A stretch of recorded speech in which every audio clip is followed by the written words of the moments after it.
Okay, so today I'm going to be giving a few tips on buying speakers from any thrift store or garage sale or anything, just buying used speakers in general. Things you want to check. You want to check if the speakers have foam rot, if the drivers are making a coil rubbing sound, like if you move the woofer or something and it starts making a scratching noise, you don't want to hear that. And another thing, if you can, bring something to test them, but they don't usually like it if you test them, but you can bring like test speaker wires and use one of their junky receivers they have sitting around there. They have plenty of them, and you can just test them and see if they work, which I don't usually do. I just bring them home and test them myself. But the things that I do is I check for foam rot. What I do is I'll just rub along the edge to see if any of the foam comes off.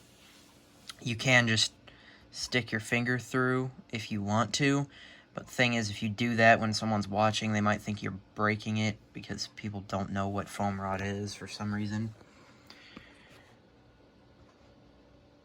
But these obviously weren't foam rotted, as you can tell. They might end up being foam rotted at some point because that is indeed foam. The cone integrity is good on both of them. Nothing wrong with the cones. You also want to move it. Careful not to, don't push on the cone anywhere. You want to go, around the dust cap and just carefully put even amounts of pressure on it. Make sure not to scratch the coil on the magnet. But you want to move it and listen for any noise. You put your ear right up to it and listen, but you want to listen for any sort of scratching noise. If you hear scratching noise, the magnet can be out of alignment, or the speaker can be blown and the coil could be all messed up. But like with these, I moved them. As you can tell, there's no noise there. So that means that the woofers are presumably good. I did that with both. Both of them are fine. The mid-ranges and the tweeters, you can't really move those because they're kind of solid. You still can check the cone integrity gently, just touch it and make sure that there's no rips or anything. You'll know when you feel it. Also, this tweeter here is messed up. You'll know when you feel it, and you can see it too when you touch it. You can just see that, and you can feel it. Also, I have a replacement of this tweeter coming in the mail, the exact model number and everything. It came out of another set of speakers just like this. It's the same model and everything. So I have a replacement for that, so don't really care about that. Also, that was 100% my fault. I don't really like to admit stupidity sometimes, but I was taking it out for inspection after I brought it home and everything. I tested it, made sure it was work. I took it out for inspection to make sure there was nothing behind it or anything, and to clean out the spider webs that were all over the place.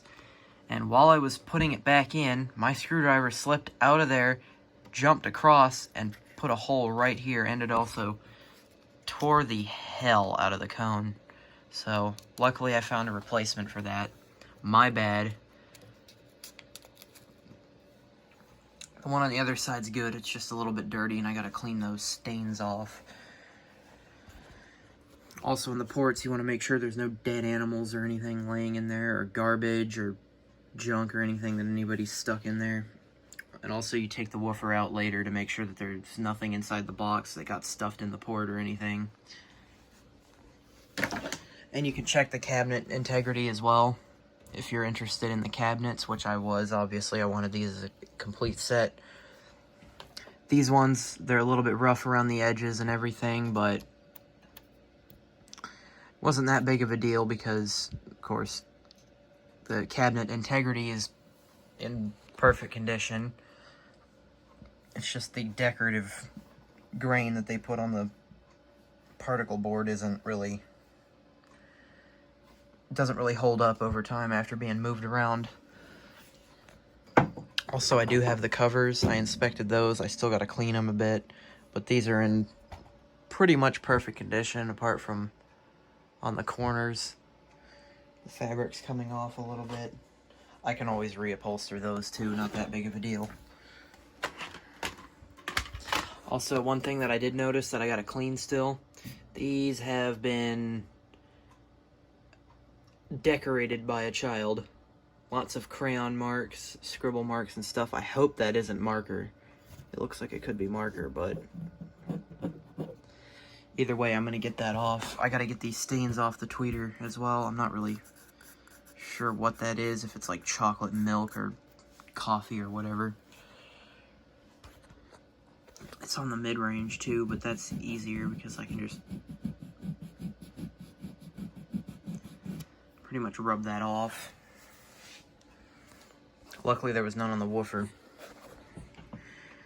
But yeah, that's my tips for buying speakers from a thrift store or a garage sale, just buying used speakers in general.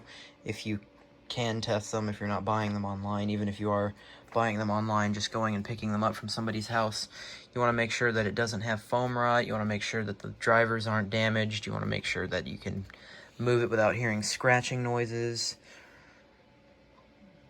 And if the drivers are damaged, make sure you can replace them or something along those lines. Like when I absolutely destroyed that tweeter on accident, I immediately went online and looked for a replacement. But always be prepared. Like if you really want to buy a set of speakers, always be prepared to look at replacement drivers in case you go there and none of them are no good and you still want the set anyways. But if you don't care and you just want to walk away, you test them when you get there, make sure that they're not damaged, and you can potentially end up with a good deal. I got these for 50 bucks, which was a pretty good deal. I also got another set of speakers, the KS-H51 that I showed in one of my older videos. Those were only $30 at the Goodwill. That's a $400 set right there that I scored.